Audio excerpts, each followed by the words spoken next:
Welcome back, fans of the Big East Conference. We've got game one today of our best of three. UConn here on blue side against DePaul, our reigning champions. They're sitting pretty on red. Nice stack of the wave here. This would be interesting if Olaf Bet had actually considered staying top lane.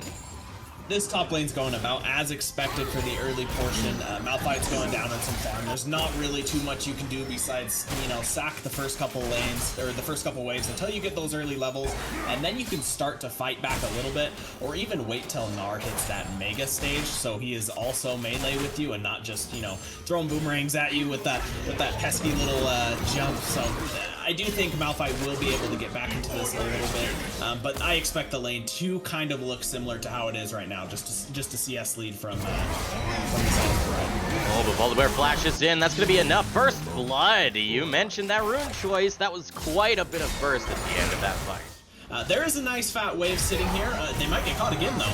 Oh, Adster, like you mentioned, he's flashless, has to keep his distance, tanks the full wave as Reaper comes in to deter additional aggression, but they don't really get much for their troubles there. Adster teleported in just to lose a third of his health. If Adster died right there, that would have spelled absolute disaster. But luckily, he has the likes of Olaf in his lane to help him out, so that ended up not being too bad. Ooh, root into root onto Gerbil's down to 200 HP. That'll give full dominance in this lane. Gerbil, ooh, takes a little bit of extra poke. Flash forward into the ignite, but heal came through early enough to keep her safe. We look here at top lane as Gary takes a little bit of poke, slowed down from that third hit passive, and of course the boomerang makes it so easy to continue that harass without worrying about Thresh. As top lane also still looking for more. Gary, Florate down to 300 apiece, but they shake hands, back off at this point as they're waiting for those cooldowns to come back up again. No ignites for these top laners, so they'll likely just crash these waves and teleport back in. Yeah, Malphite's wave state is in a pretty rough spot. He's lower on health, doesn't have a ton of mana left, and his wave is it's building up against him, or for him rather, on the blue side turret. He's about to get ganked as well. He may have to flash out here. Volibear here. Remember, Volibear no flash, so with Gary creating that distance, he'll get out safely, but definitely not for free. Just 3 members committed. Yeah, if you look in Malphite's inventory, he does have a tier, so he's going to go towards that new item called the Fiddler Winter as the game goes down mid. Yeah, that was beautifully played by Azir. Ilthid was able to get the scoop, that Shurima shuffle, straight into Scorcher Blaze's stun. And they get the extra kill on still that flashless Vex. That's going to be 2 kills for the Volibear. 2v2, nice knock-up, unstoppable force into the axe. That undertow landed perfectly. 2 kills in quick succession for Reaper. To complement the dropping of this Herald, because that's really the only way they win out on that trade. Yeah, both junglers hovering around bottom, where of course that Herald might spawn, would likely be. I want to see them actually go for this. Reaper's hiding in the wings. Scorcher has flash available. Might get rooted. Does in fact. Root into 200 health remaining as the ignite ticks. That's going to be kill credit to the Karmish. Pokes over the wall. Ion Q landing everything in these 10 minutes. Kind of mend a supportive role. Absolutely. Definitely possible for that to happen. I don't think this squad relies too much on that kind of magic damage. Of course, they want to have that nice split, but Malphite will provide some. And at this point, it's too early to stack armor. As Volibear gets caught out, clearing a little bit of vision. There's the hook onto Thresh, but 3 versus 4. I'm not sure about this. Teleport comes in. It's 5 versus 2 remaining members. Toxic Gerbil down to half as well, as they bit off a lot more than they could chew there, losing 2 lives for trying to take that fight. It's been UConn on their heels after getting caught out or picked left and right. Yeah, that really is the only thing holding UConn in the game right now is the CS numbers in their solo lanes, because outside of that, they're losing in basically every facet of this game. But if they were down in CS2, this game wouldn't even be close. So that does speak to practicing CSing and making sure you can keep even, because this game should not be only about a 2,000, 3,000 gold lead. This should be way more than that, but CS is keeping them in it. Oh, for finding that angle. We'll hold that thought here on this turret. As you can see, Unstoppable Force is available. Root onto the Mega Gnar. Mega hasn't actually committed at this time, but they're gonna have to decide, do they actually want to defend this outer turret while minions are crashing on their Nexus turrets in bottom and soon to be mid lane? Unstoppable Force, I can see it in his eyes. The hook comes through, Ragnarok just seconds away, and there it is. Agister finds 4, Unstoppable into 3. 1 falls, 2 falls, 3 and 4. Illithid, the only remaining member, has to run for his life. Gets tagged by the Vex into the Fear, into the last hit. It's a quadra kill for Agister into the Nexus towers. 1 falls, 2 falls, the Nexus thereafter, and DePaul showing their prowess as League of Legends champions to take game 1 in this best of 3. Welcome back, fans of the Big East. It's League of Legends time once again. I'm Superman, joined by DOS. We're loaded here onto Summoner's Rift. We got UCONN wearing blue, taking on DePaul wearing red. DePaul, they took game 1. This is a best of 3, so we'll see if we'll go to game 3. UCONN, they did quite a curious draft, DOS, coming here into game 2 to try and give themselves a chance at a game 3. Yeah, look at this 1v1 in the jungle, though. Reaper putting a lot of damage onto Scorcher. Doesn't know that Leona's coming up. Pings the missing in that jungle.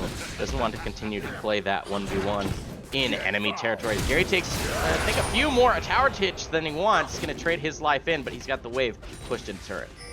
UCONN really wants to turn this game into a full-on fiesta. They want it to be an atypical game that DePaul cannot dissect, get proper vision down, get their farm up, and go front to back. They want to make this. They want to put the yakety sax on us. They're already diving mid again. Oh yeah, Agister cannot survive that. Exhaust on cooldown. No flash available to dodge those shurikens. It's going to be a solo kill for Illithid.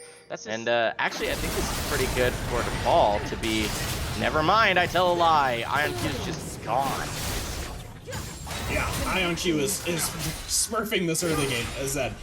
The problem lies when you get into the more structured team fights, so they really don't want to get into that. They want to keep doing these scraps. Are they going to look for a dive, or is White just dead?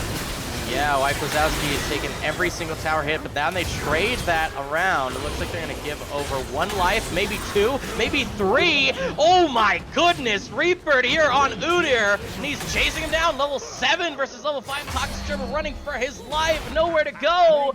Oh my goodness, a quadra kill for Reaper, and brings the kill score to 5-5. It does net them the dragon, but they weren't fighting in pit or anything. It's just strange fights in strange places, and this is exactly what they want, and they're benefiting from it greatly. Already a 2,000 gold lead from UCONN. Yeah, I mean, they had their Wheaties this morning, or maybe it was oops, all chaos, or something in the water over there at UCONN, because they're winning these fights by just playing through these weird situations that are being created as Reaper finds the flank, IonQ to follow. They get that nice pick as UCONN bit off a lot more than they could chew. There you go, Scorcher finds the angle to get closer to the turret. There's not going to be that Dark Binding, but it's just too low level, too squishy to survive the amount of damage coming through from Reaper as he takes a couple tower hits. They'll get this tower as their prize, even up the gold, even after that failed fight around the dragon. So things slowing down at all. Trading even is not good for them. AD carries may have a weaker early game, but they are still the late game. You know, Caitlyn, 6 items, one-shotting everything. If they can get to that point, then what does that early game mean? Oh, but Zed on the Caitlyn. King of Mason tries to hit that perfect trap, but doesn't. Didn't even need the additional death mark damage other than getting right onto Caitlyn. It worked out. Worked from the 7 kills for Zed, doing Zed things at this point. Yeah, Singe does sneaky damage, especially with this. He's very offensive with this build, and he gets to pop Predator and his ulti and sprint at whoever's the most fed. Luckily, it's Udyr, and he's probably not going to one-shot Udyr. He does get picked for that. Yeah, that was a little too much. Yeah, he knew that there were many members from DePaul around. He was too greedy to walk into turret, take a couple hits before he even got caught by Gary. Yeah, I want to see IonQ try to get a Sonya's Hourglass or something to, you know, help survive it or give Zed one less target to jump onto. Agistar does have that package, and IonQ is back in the fight, so hopefully we get a fight here as they engage. That's a good pick. Yeah, a nice black shield to make sure the Scorcher couldn't actually go in. The Ignite goes, Wish is coming through, heals from Soraka, tries to keep him alive.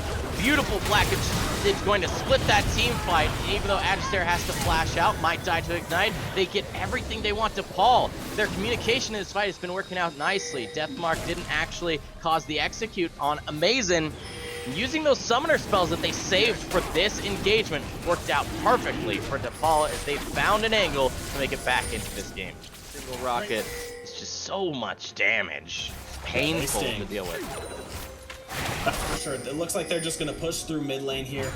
They are setting up Vision in this river. You're going to want to see them kind of group up. I never miss. Some good poke from Caitlyn. You want to see them group up and just like this, have IonQ be clearing out this Vision and make sure that they can't step foot in their own jungle. Gary is getting caught. He's got no subs. Yeah, he's definitely gone. If he were able to turn this around, it would be very surprising. But by committing all 5 members up to the top lane, then they cede mid. You know, to be fair, I don't think they stood a chance of defending against the siege for all the reasons you described, Das. But it's obviously not an even trade by any means. So much late game damage here, especially when the crits come through. This is going to be the 3rd Drake available to DePaul. Blaze tags the Drake, wants to dash over, does not decide to as Fluoride. Gonna go in deep. There's Dragon secured, of course, for the side of DePaul. It's their 3rd as there's the Deathmark. Agister uses a stopwatch, crit from Caitlyn into the ace in the hole. Corky does end up giving his life as UCONN licks their wounds. Gary wants to find the angle on Fluoride, does with the last auto Reaper, gets the stun. You can see Amazing hasn't taken damage for like 10 minutes, able to put out the damage himself. Killing spree to boot, and they will walk down mid and look to end the game against Zed, trying to defend alone. Illithid's the lone survivor of that fight. It looks like they're just going to walk down, take both of these towers. There's not much Illithid's going to be able to do against it. He does have a splash, but no ultimate, so he can't get on top of Caitlyn here. Yeah, that doesn't work out for him. He tried to just see if he could pad his stats by getting an extra kill on IonQ, but turrets are down. Nexus is next, and that will be a 2-0 for DePaul University, your reigning champions of the Big East Conference. Interesting start to that game. It did kind of play out the way that we thought it would.